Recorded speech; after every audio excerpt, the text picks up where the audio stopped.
feel better? Voici l'histoire d'une famille heureuse. Here's me. Can you see me? Ma mère sortait la caméra à la moindre occasion. Pumpkin carving at the Weedy household. Qui mène une vie insouciante. He's gonna get you. Mais au sein de leur entourage, Je sentais bien que quelque chose allait pas. se cache un monstre tapi dans l'ombre. Before destruction hits. Et lorsque sa fureur éclatera, personne ne sera épargné. Je suis tombée à genoux et je me suis mise à hurler.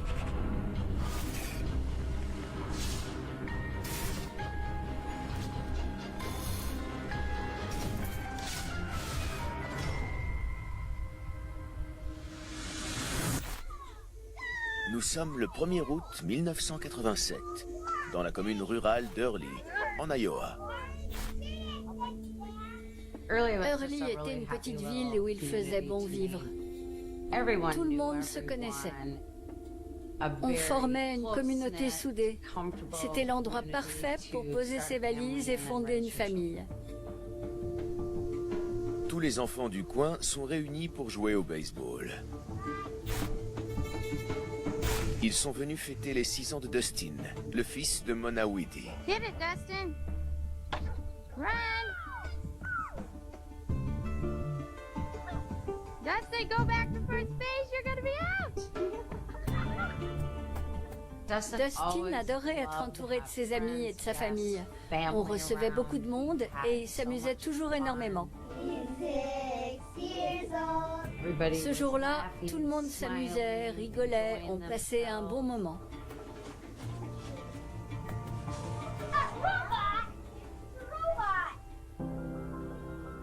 Mona rencontre Brett Weedy, le père de Dustin, en 1979 sur un chantier de construction à Afton, en Iowa. J'ai complètement craqué pour lui dès la première seconde où je l'ai vu arriver. Son travail consistait à conduire des engins de chantier.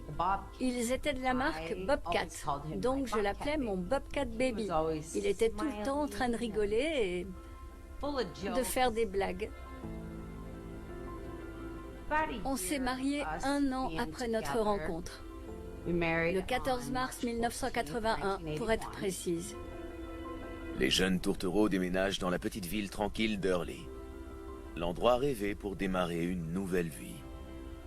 Tout ce que j'espérais désormais, c'était avoir des enfants. Ça faisait des années que j'attendais ça avec impatience. Pour moi, devenir mère, c'était la plus belle chose qui puisse m'arriver. Le rêve de Mona ne tarde pas à être exaucé. Quand j'ai appris que j'étais enceinte, j'ai sauté de joie. J'avais l'impression de flotter sur un petit nuage. J'allais avoir un bébé. Honnêtement, j'arrivais à peine à y croire. 9 mois plus tard, Mona et Brett deviennent les heureux parents de Dustin. J'étais une maman complètement gaga. Je m'extasiais devant ses moindres faits et gestes. Le voir grandir et apprendre de nouvelles choses. Et c'était un bonheur sans cesse renouvelé. J'adorais ça. J'étais la plus heureuse des femmes. Mona et Brett s'épanouissent dans leur rôle de parents. En 1987, ils décident d'avoir un deuxième enfant. Cette fois, c'était une petite fille. Inutile de dire que j'étais aux anges. Notre famille s'agrandissait. C'était ce dont j'avais rêvé toute ma vie.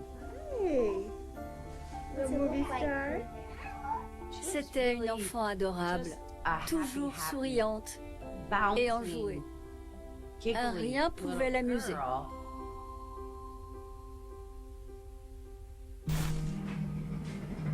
Alors que les années passent, Mona n'oublie jamais de filmer les moments importants. Ma mère sortait la caméra à la moindre occasion. Il n'y avait même pas besoin que ce soit une journée spéciale. Are you getting your work done, Dustin? Are you getting your work done? You don't know how to talk, do you?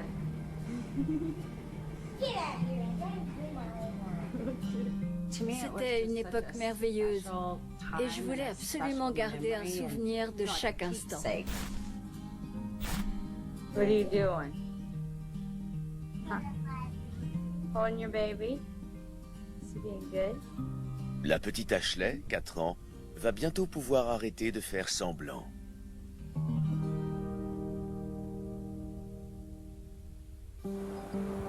En avril 1990, elle et Dustin sont filmés par leur père alors qu'ils s'apprêtent à rencontrer leur nouvelle petite sœur.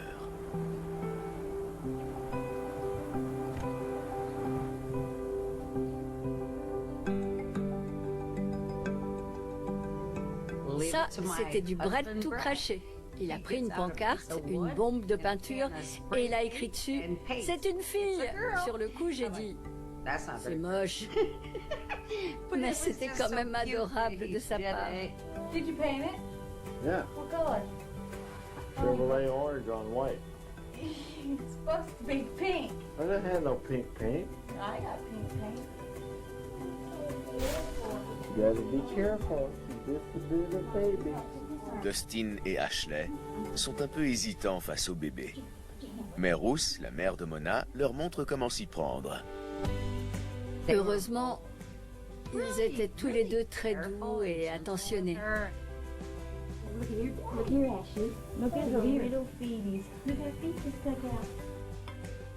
Je me revois encore assise là, le sourire aux lèvres. Avoir toute ma famille réunie autour de moi, c'était un moment très émouvant.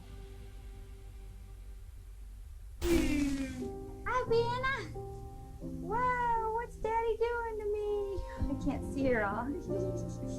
Maintenant que Brian a rejoint la famille, Brett et Mona sont en infériorité numérique. Daddy doing to me? You're right. Et ce n'est pas de tout repos, loin de là.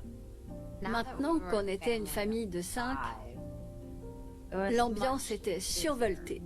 Surtout lorsque Mona décide de se reconvertir dans l'immobilier. What, Dustin? Listen to me sing.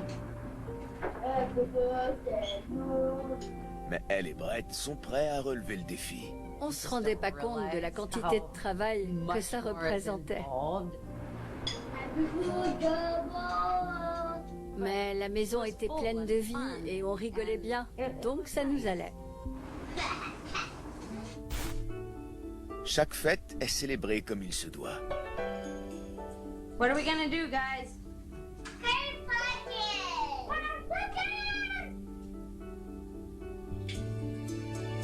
Ma mère mettait le paquet pour Halloween. C'était une de ses fêtes préférées. Do you want to cut our faces out? Turn the faces around. Mon père s'occupait de creuser les citrouilles. On dessinait des visages et des motifs très élaborés et nos parents passaient ensuite des heures à les sculpter. Voilà qui explique pourquoi Brett est aussi épuisé. Dad always looks so thrilled about everything we do. Daddy, are you funny? There you go. Reach in there, grab some more. First, it was like, ooh and goo, cleaning out the pumpkin. Fun, isn't it? Yeah. Il y avait des morceaux de citrouille tout gluants partout. You go over there. Pumpkin carving at the Weedy household. Bien que ce ne soit pas toujours facile, les Weedy ont créé leur propre version de la famille idéale. Brianna in here picking on her daddy and his clothes. Aren't ya? Aren't ya? Do you know what no means? Je me souviens de cette période comme étant très chaotique. Daddy gonna get you. Je me disais, c'est de la folie cette famille. Mais même si c'était fatigant, Can't see you quite. on était heureux. Can you pick me up there? En 1998, 17 ans après l'arrivée des Weedy à Hurley, Ashy. de nouveaux voisins font leur apparition. Tracy et Michael Roberts.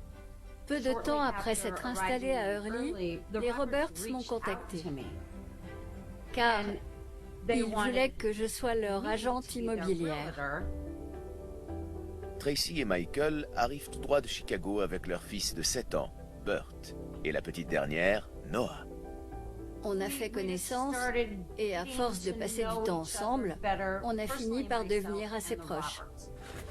Les deux familles s'entendent bien. Tracy était très gentille. Elle prenait soin des gens autour d'elle.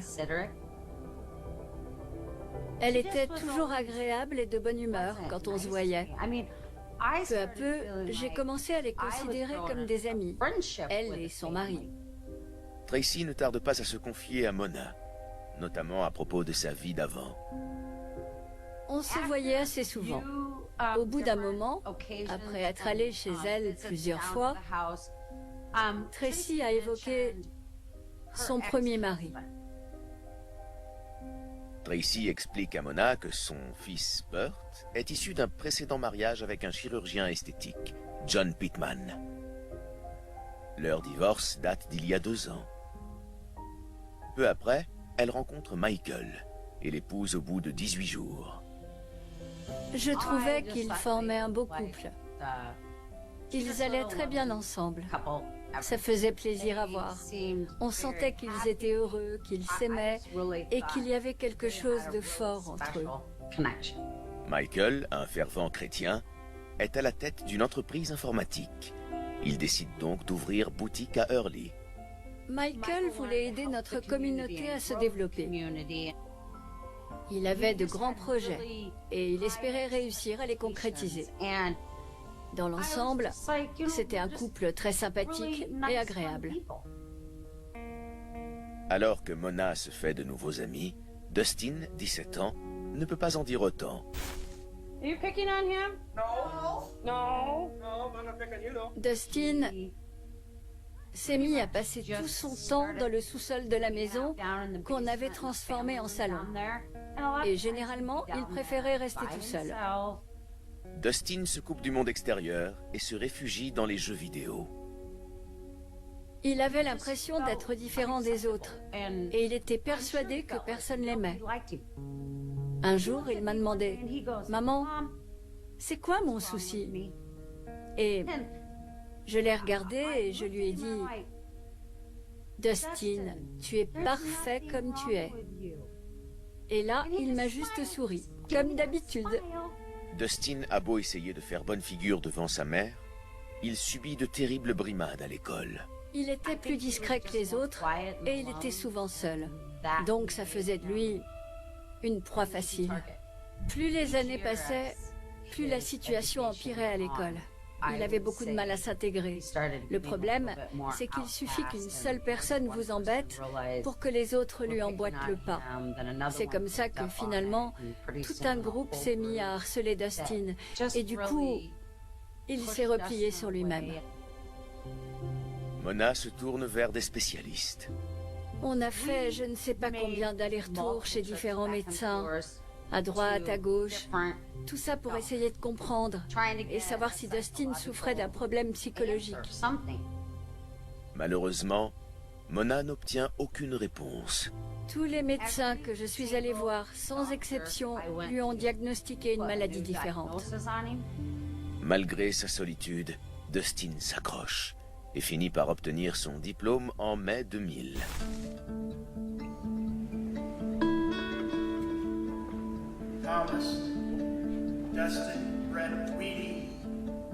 Mona et Brett sont enchantés. Évidemment, vu son nom de famille, il est passé parmi les derniers.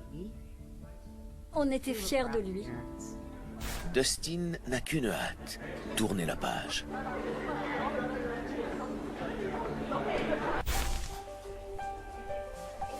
Une fois de retour à la maison, c'est l'heure de la fête. C'était un exploit qu'il ait réussi à finir le lycée. Donc après la cérémonie, on a organisé une très grosse fête pour célébrer son diplôme.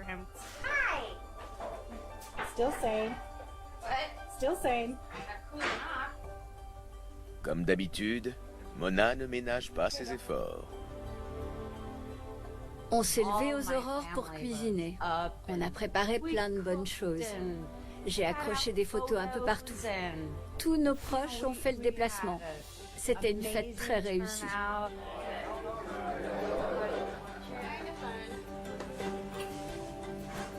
C'est ma grand-mère et sa sœur qui ont fait et décoré les gâteaux. Elles ont aussi préparé des petits bonbons à la menthe, car c'était leur spécialité. Tout avait été cuisiné avec amour par des gens de la famille, comme à chaque fois qu'on se retrouvait tous ensemble. J'oublierai jamais cette journée. Je me souviens que Dustin avait l'air un peu nerveux, mais je sentais aussi qu'il était fier de lui.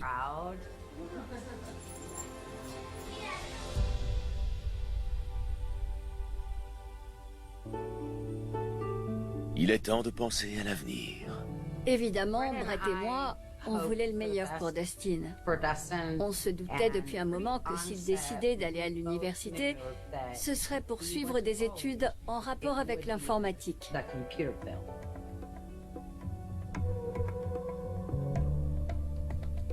Ça arrivait souvent que mon frère démonte puis remonte un ordinateur pour voir comment il fonctionnait.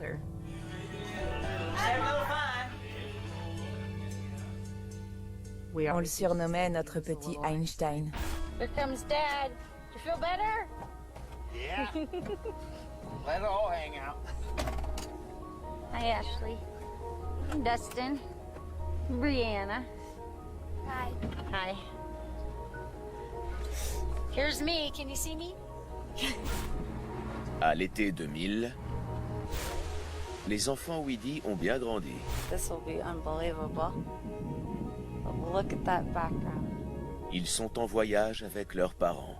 On devait aller dans le Colorado pour un mariage. On s'est dit que c'était l'occasion de jouer les touristes et de visiter la région. Look up there, honey. You're gonna be above the clouds. You gotta go up a mile yet. On s'arrêtait à tous les points de vue pour prendre des photos. C'était impressionnant de grimper jusqu'en haut. Smile. Dustin a failli ne pas être de la partie. Au début, Dustin ne voulait pas venir avec nous dans le Colorado. On lui a dit « Quoi? Mais si, viens! Tu vas quand même pas rester à la maison tout seul. » Mais il n'en démordait pas. Donc, au bout d'un moment, j'ai cédé. On n'avait même pas fait 10 kilomètres qu'il m'a appelé. « Maman, j'ai changé d'avis. » Hi, Dustin. Ses vacances lui remontent le moral. Mais Mona connaît son fils mieux que personne. Et elle sait qu'il va mal. J'étais inquiète pour Dustin. Je voyais bien qu'il était malheureux. Quand je lui en parlais, il se cachait toujours derrière un grand sourire. Mais je savais que c'était juste une façade. C'était sa façon à lui de dissimuler toute la souffrance qu'il avait au fond de lui et dont il ne voulait pas parler.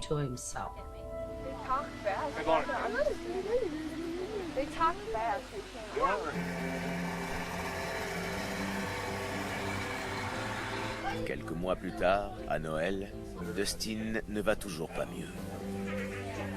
Mais le reste de sa famille est d'humeur festive. Ils sont tous réunis chez Ruth, la grand-mère, à Creston, en Iowa. On s'entassait tous dans le salon. Entre les tantes, les oncles et les cousins, on était facile 20 ou 30. Donc autant dire qu'on se marchait un peu dessus. Perdu au milieu de ce joyeux désordre, Dustin est en retrait. Tout le monde s'agitait dans tous les sens. Mais Dustin parlait quasiment à personne. Il préférait rester dans son coin à observer les autres. Here we are, Christmas 2000 at Grandma Ruth's. This is before destruction hits. Nous sommes en 2001. Dustin est de plus en plus distant, ce qui inquiète sa famille. Comme si cela ne suffisait pas, il a récemment perdu son emploi dans l'usine d'éthanol de la région. Une aide inattendue apparaît en la personne de Michael Roberts. Ce voisin et ami de la famille vient d'embaucher Mona dans sa société informatique. Un jour, j'ai mentionné en passant à Michael que Dustin avait perdu son travail. Et là, il m'a dit, tu sais quoi, je pourrais le prendre sous mon aile et lui donner quelques conseils. Ça lui permettrait peut-être de découvrir de nouvelles activités, d'élargir ses horizons et de repartir sur de bonnes bases en sachant ce qu'il veut. Michael propose à Dustin d'aller jouer au paintball. Dustin a tout de suite accepté. Il était fou de joie. C'était une première pour lui. Il avait qu'une hâte, c'était d'y être. Le jour J, il était gonflé à bloc.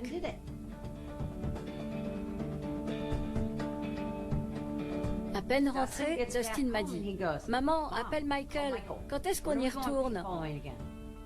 Mona est reconnaissante à Michael de son aide. Mais elle est encore plus touchée lorsque Brett fait un effort. La relation entre Dustin et son père était, comment dire, disons qu'ils n'étaient pas aussi proches qu'ils auraient pu l'être. Au fil du temps, ils ont chacun évolué dans des directions opposées. Malgré leurs différences de tempérament, Brett aime son fils plus que tout. Et cet été-là, il se lance dans un nouveau projet qui, selon lui, plaira à Dustin. Brett s'est mis en tête de s'essayer aux courses automobiles Super 8. Il a acheté et retapé une voiture. C'était une vraie épave. Brett's car don't look too bad right now.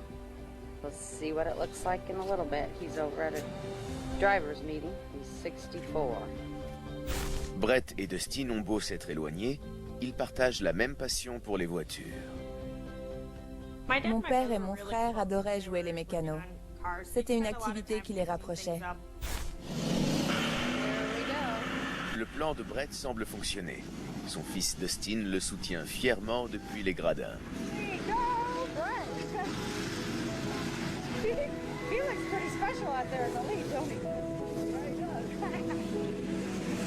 En cas de pépin, il est toujours là pour filer un coup de main. Dès que Brett avait un souci, Dustin courait le voir. Qu'est-ce qui se passe? Qu'est-ce qu'il faut réparer? Hey Brett, what place were you in until you lost? What place were you in until you lost or had to leave? C'était des moments privilégiés, rien qu'entre lui et son père. Mais alors qu'une relation renaît de ses cendres, une autre est sur le point de voler en éclats. Tracy m'a invité chez elle. Et à un moment, alors qu'on discutait, elle m'a dit que ça allait pas trop avec Michael. Mona se retrouve mêlée aux problèmes conjugaux des Roberts. J'étais au travail en train de démarcher des clients au téléphone. Quand soudain, Tracy a surgi par la porte de derrière en hurlant. Elle était furieuse contre Michael. Michael s'est tourné vers moi et il m'a dit « Mona, je suis désolée, mais je vais devoir te demander de partir. » Donc j'ai pris mes affaires et je suis sortie. Peu de temps après cet épisode, Michael m'a donné de l'argent et m'a demandé de ne plus revenir travailler. J'ai trouvé ça bizarre. Je sentais bien que quelque chose n'allait pas. Alors que l'année touche à sa fin, les Weedy s'éloignent peu à peu de la famille Roberts.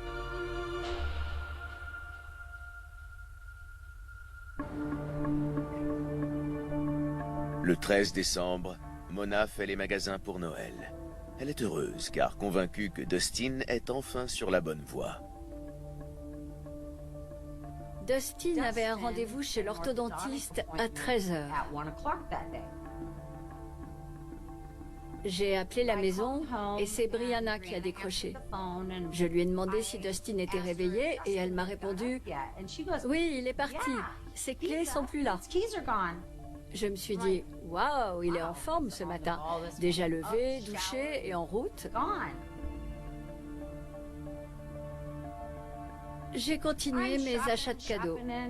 Et puis mon téléphone a sonné. C'était mon neveu, Brandon. Il criait « Mona, il s'est passé quelque chose de très grave chez tes voisins. Ceux qui sont tes amis. » J'ai répondu « Quoi? Tu veux dire chez Michael et Tracy? » Oui, c'est ça. Apparemment, quelqu'un est mort. Sur le coup, en entendant ça, je me suis dit, soit Michael a tiré sur Tracy, soit le contraire. Le bureau du shérif du comté reçoit un appel.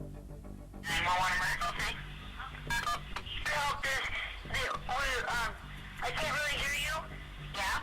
Okay. My mom, somebody came in the house, and they tied her up, and they were choking her. My mom got to the gun and shot the other one ran off.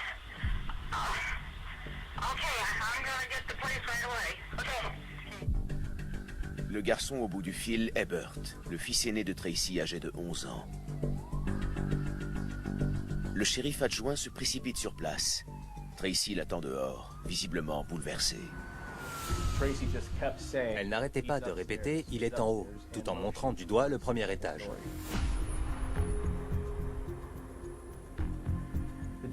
Le shérif adjoint est donc monté à l'étage. En s'approchant de la chambre des Roberts, il a vu un jeune homme étendu face contre terre dans une mare de sang. La nouvelle se répand comme une traînée de poudre dans la petite ville tranquille d'Hurley. Brett est entré en trombe dans la maison. Est-ce que Dustin est là? J'ai répondu, j'en sais rien. Et là, il m'a dit, je crois que sa voiture est garée devant chez les Roberts. On a tout de suite pris la route et on s'est rendu sur place.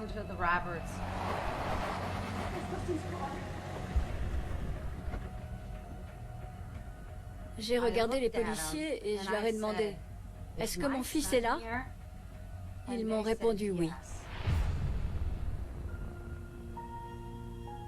Est-ce que mon fils est mort? Et là encore, ils ont répondu oui. Je suis tombée à genoux et je me suis mise à hurler. Je veux le voir. Je veux le toucher. La police confirme que la victime est bien Dustin Weedy. Il a reçu 9 balles. On n'arrivait pas à comprendre ce qui avait bien pu se passer. C'était des gens qu'on connaissait. Pourquoi ils auraient tué Dustin? Bien que traumatisée, Tracy tente d'expliquer aux enquêteurs ce qui s'est passé. Elle leur a dit que son mari était en voyage d'affaires à Minneapolis et qu'il allait bientôt rentrer. Elle était en train de donner le bain à sa fille. Quand soudain, elle a cru entendre son mari monter l'escalier. Donc elle est allée l'accueillir. Mais il s'agissait en réalité de 2 inconnus. Craignant le pire, elle se précipite dans la chambre de son fils. C'est là que ces 2 individus l'ont prise à partie. L'un d'eux l'attrape par les cheveux. Les enquêteurs avaient déjà remarqué qu'elle avait une trace rouge autour du cou. Une blessure typique d'une strangulation. Or, des collants ont été retrouvés sur le sol de la cuisine. Tracy a expliqué à la police que les agresseurs s'étaient servis de ces collants pour essayer de l'étrangler. Elle perd brièvement connaissance. Elle s'est réveillée. Et elle les a entendus parler. Elle s'est alors rendue dans sa chambre pour essayer d'atteindre le coffre à droite du lit, dans lequel il y avait une arme. Alertée par le bruit qu'elle fait, les 2 agresseurs s'en prennent à nouveau à elle. L'un des 2 individus l'a violemment attrapée. Mais elle a réussi à ouvrir le coffre. Elle a saisi le pistolet et a appuyé sur la détente. Encore et encore. Elle a tiré plusieurs fois sans s'arrêter. L'agresseur s'effondre à terre et son complice prend la fuite.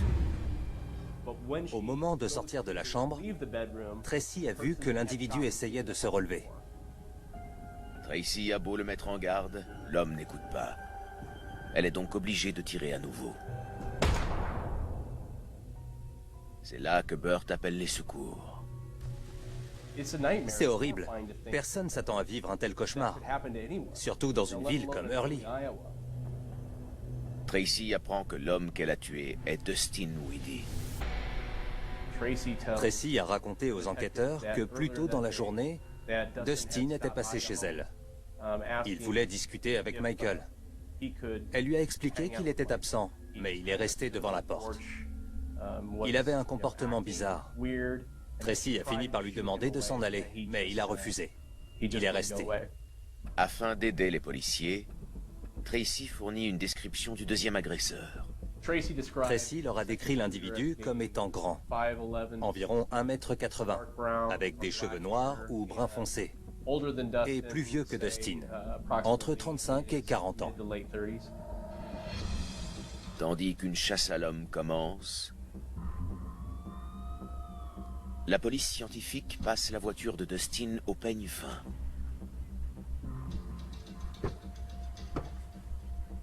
Quelque chose a attiré leur regard sur le siège passager, un cahier rose à spirale. Dustin Weedy avait écrit dedans.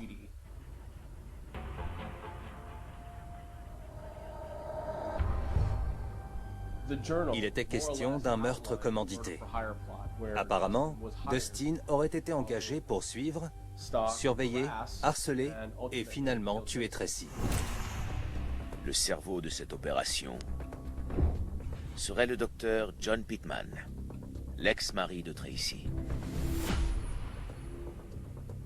Il est interrogé par la police de l'État de Virginie.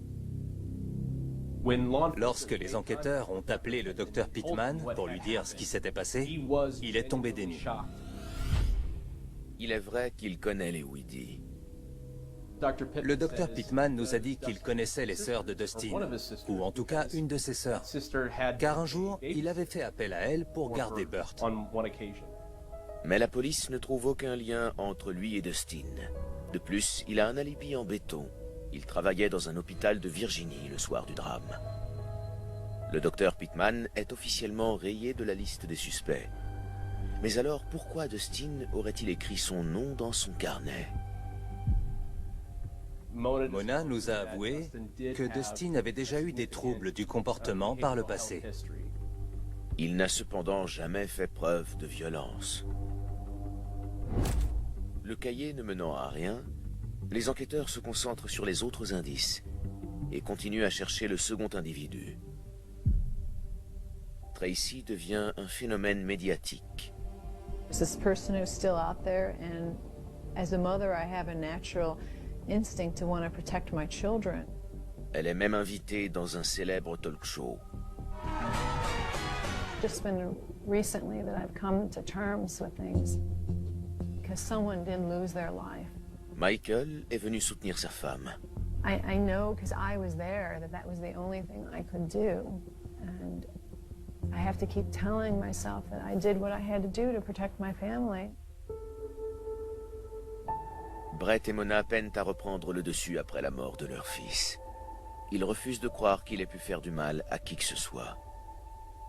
C'était terrible de les entendre parler de Dustin comme d'un malfaiteur, un cambrioleur, quelqu'un prêt à tuer. Ça avait aucun sens. Tous les soirs, quand Brett rentrait du travail, on s'asseyait et on se repassait le fil des événements. On parlait que de ça en boucle, jour après jour. On n'arrivait pas à penser à autre chose. C'était une obsession. Le jour de Thanksgiving 2002, soit 11 mois après la mort de Dustin, les Weedy sont à nouveau frappés par la tragédie. On m'a appelé. C'était le funérarium. Ils m'ont dit, « Vous savez que Brett est ici ?» Quoi? Comment ça, Brett est ici? Eh bien, Brett s'est suicidé. Anéanti par la mort de son fils adoré, Brett Weedy s'est tiré une balle sur la tombe de Dustin.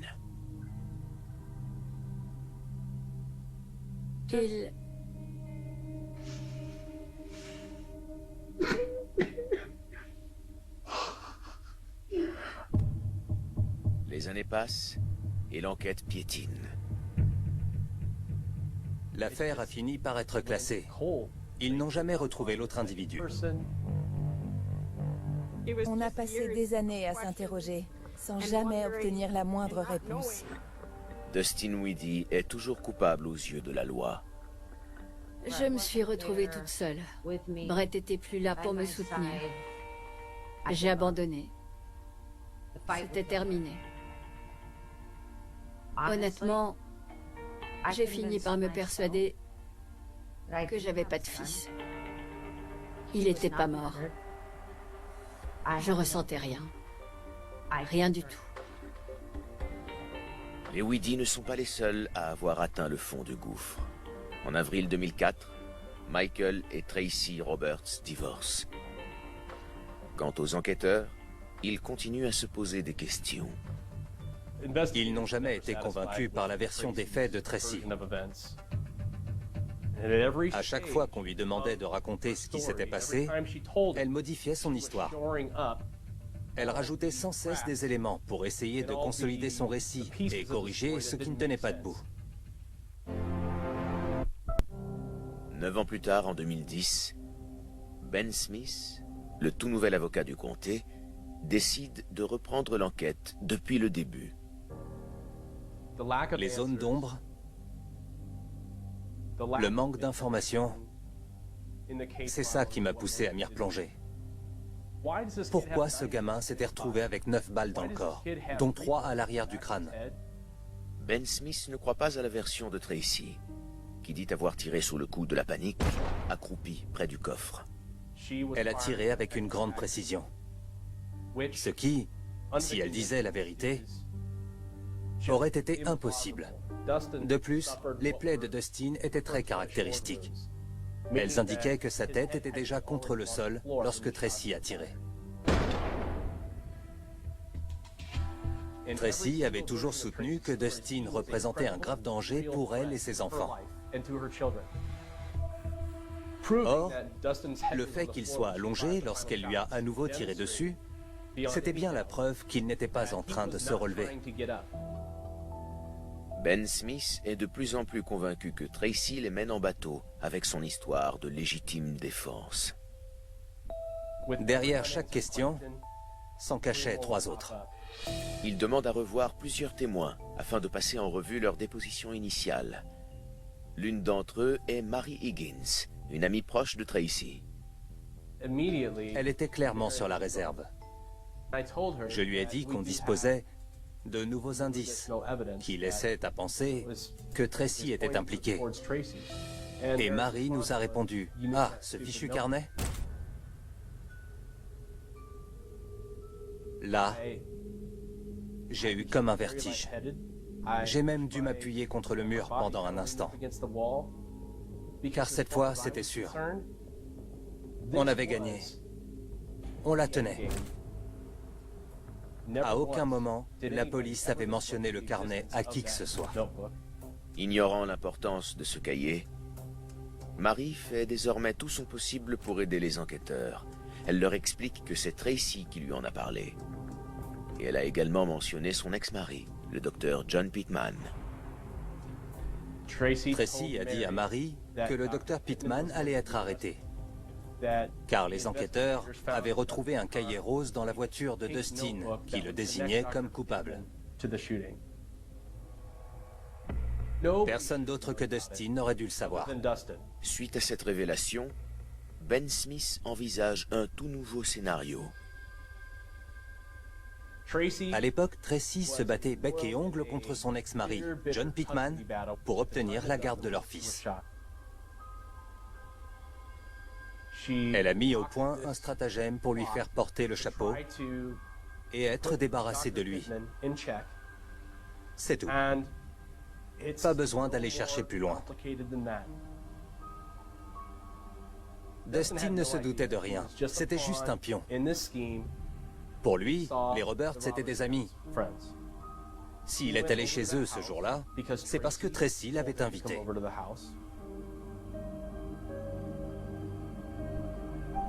Une fois arrivée là-bas, j'ignore comment, mais elle a réussi à lui faire écrire ce qu'elle voulait dans ce fameux carnet. C'est après ça que Tracy passe à l'acte.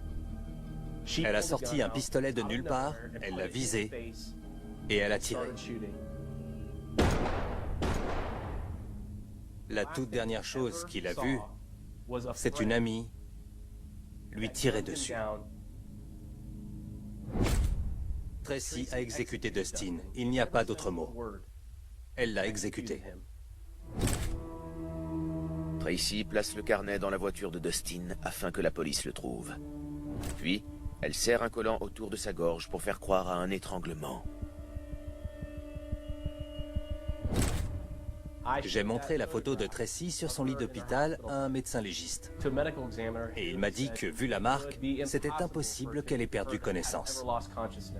À cet endroit, le collant n'aurait pas bloqué sa respiration.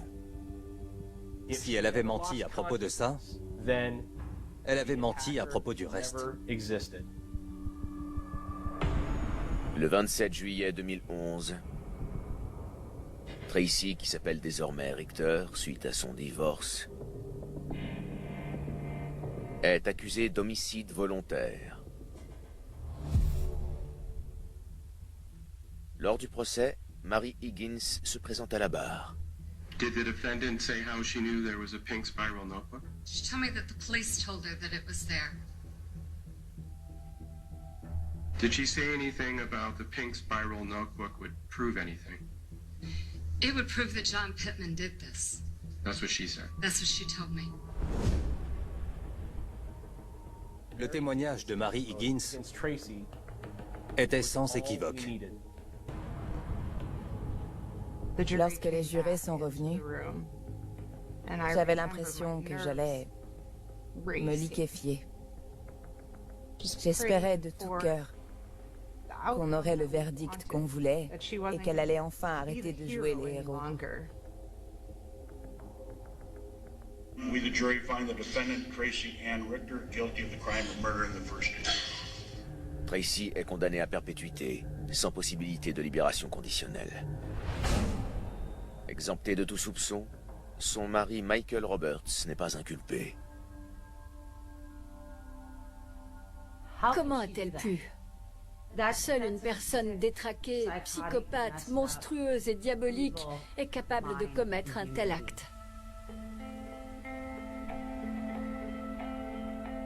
Au moins maintenant, tout le monde sait.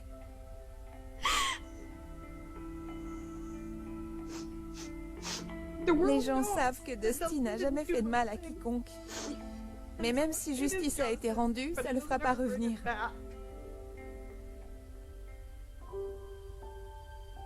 Mona et ses filles apprennent peu à peu à vivre sans Dustin. Mais la route est encore longue. Je l'aimais et je l'aimerai toujours. Plus que tout. Dustin. Je suis persuadée qu'il veille sur moi. Même s'il est plus là, il n'a pas disparu. Il fait à jamais partie de moi. Il répondait toujours présent. Il nous aidait, il nous faisait rire. On avait beaucoup de chance de l'avoir comme grand frère. C'était un homme bien, gentil et aimant.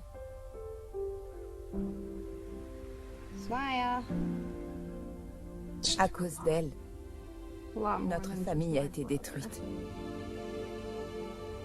C'est dur de profiter de la vie quand des gens vous manquent.